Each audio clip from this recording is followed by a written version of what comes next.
আমরা আছি এখন ফালাকাটা দুলাল দোকানে। কুকুরটা দেখছেন বড় সাইজ, খুব ভালো বাচ্চা, বয়স্ক, পাতালি করে বড়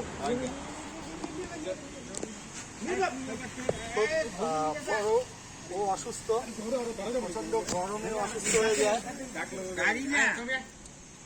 প্রচন্ড গরমে অসুস্থ হয়ে যায়।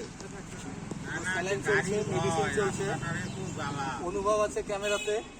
আর এই দাদারা এখানে যারা আছে দিনের বেলা থেকেই ফোন করছে আমাকে, কিন্তু যেহেতু ব্যস্ততার জন্য দিনের বেলা অ্যাটেন্ড করতে পারি না। সবসময় বলি যে রাত্রিবেলা বা সন্ধ্যাবেলাটাই চেষ্টা করি আসার। তো আসলাম, ওনারা সবাই দেখুন কত অনুভব দেখা, সবাইকে সবাই উৎসাহিত হোক দেখে নিয়ে জন্য। আপনারা এই করলেন, অনেকে আছে দুধ চাই করে ঢিল মারে, এই করে মারে ওদের।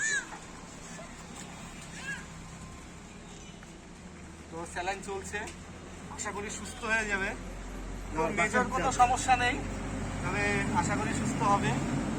গরমের জন্য অসুস্থ, উঠতে পারছে না। লাভ অ্যানিমেলস ফালাকাটা।